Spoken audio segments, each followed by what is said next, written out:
Kim Hawley with the Hawley team at Keller Williams, and we promote this website, Park Bench. And today we are out meeting a local business owner, Kevin Walsh, at Gator Lanes here in Fort Myers. And I just want to introduce you to Kevin. We're so glad you took the time to speak with us today. Certainly my pleasure. And Kevin, let's start out by telling us a little bit about you. I've heard over the last few minutes a little bit about your story. How'd you end up in Fort Myers? Well, I came down with my parents because at 15 they wouldn't let me stay by myself up in the Philadelphia area. But we came down here. I loved it down here right off the bat. You could golf all year round, so I thought that was nice. And the Catholic school here had girls, yes. Up north it's just all guys. So anyway, it was a good time. We just got down here. They opened up in '78. My dad and 9 other owners, which is quite a fiasco actually, but with their husband and wives. So you had 20 total people. Wow. So they opened up in '78. 1980, as older people like myself know, the whole United States fell apart. Pretty much the world fell apart in 1980. So they opened up in '78. 1980, we were already in trouble, so they had to bring in more partners. But overall, it ended up working out well for me because the older people that came down were running the place. Older meaning at that time, they're like 40, 45. Now I'm 60. 60 is the new 45. So when they started running, they said, well, kid, why don't you give it a shot because we can't get this thing going. So I brought in rock bands into a bowling center because the other owners' kids failed first. It was my shot. And I got lucky enough to make it work because you work 80 hours a week. The old-fashioned thing like the people will not do anymore today. But there you go in a nutshell. So how old were you when you started working here, and what was your first job? At 16, that's what they call pin chaser. I was in the back with absolutely no mechanical ability. I'd hit the machine with hammers most of the time to try to get them to work. But I did my best. But that's what we started doing back there. And they moved me up to bartender at 18 because I was the drinking age back then, was 18. Mm-hmm. So that was quite a time in Fort Myers back in the late 70s, early 80s.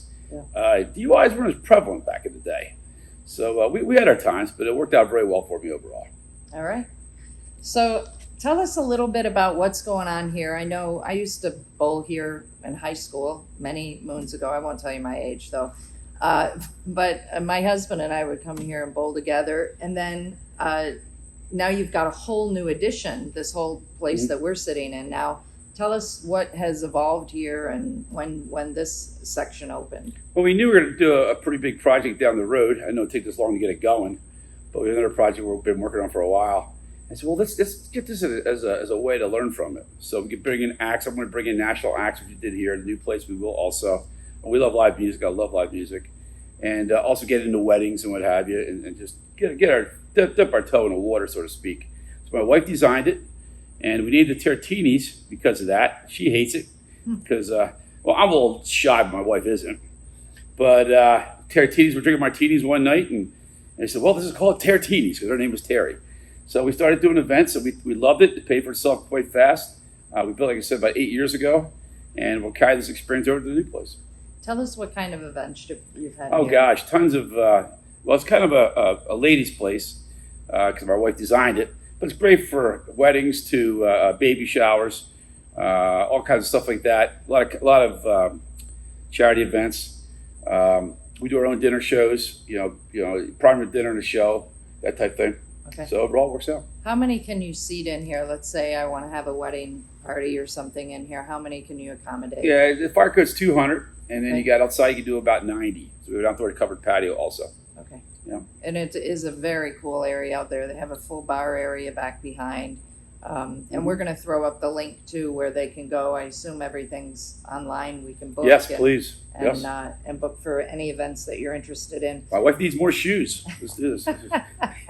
What's been your favorite event you've had here, or maybe your favorite band that's come in and played? Oh my God, it's been a few of those. We had an Eagles tribute band. I'm like I said, lover of live music, so I love the band scenes. All the tributes are great. I got pretty good at getting a hold of them and getting the right bands. It's a little art to it. It's a lot of hard work. I got to go out and drink and party to other cities and find these things, but somebody's got to do it. I'm the man for the job. So we had a lot of fun doing it, but definitely any of the rock bands we have, or any of the Motown bands, the bands that all appear, but it's all seasonal. We're getting big enough now, the new place, I have a bigger venue where I can charge a lot less and get the right price point. But the snowbirds think we're cheap, and it's tough to get the locals out still. But we're working on it. Okay. Tell us about your thoughts on our community and, what do you do to promote our community? There's been a lot of change in Fort Myers over the time you've owned here. What do you see happening, and give us some excitement about what you see coming forward in Fort Myers area? Well, a lot of people don't like development, but I do. We need the tax base down here anyway for businesses. I mean, it's a must. As you see what's happening in Fort Myers Beach, even in Naples, where they're building the, I'm leaving what's it called? Naples Beach Club. It's poor guys in Margaritaville down at the Fort Myers Beach. Oh my goodness, it goes on for years and years and years. But people just don't like change. But I think you're going to have it to get that tax base. Like I said, I see this town. It was already exploded, but I think we're still be small. I think we'll keep enough of that small town charm to make it still a great place for people want to go to. I don't think that's ever going to change. I think we're in good shape. The charities, any charities out there, get a hold of me. I never said no to charity ever. Okay. So that's enough said right there. We do tons of stuff in the bowling center in here. This place also, we're going to do more of a high-end charity event. You come here. A fun thing we make our own pizza next door. I love to eat. Philadelphia boy, Jersey, so we do great pies, and we do a lot of charity events like that, pizza and beer, and go bowl, lights out, that type thing. So just get a hold of us if you want to do something. What are the hours for bowling? Whenever people want to spend money, pretty much we'll take what we can get. The pandemic, the Chinese virus did hit us a little bit. The older people will not come out like they did before. So it cuts you down about 20%.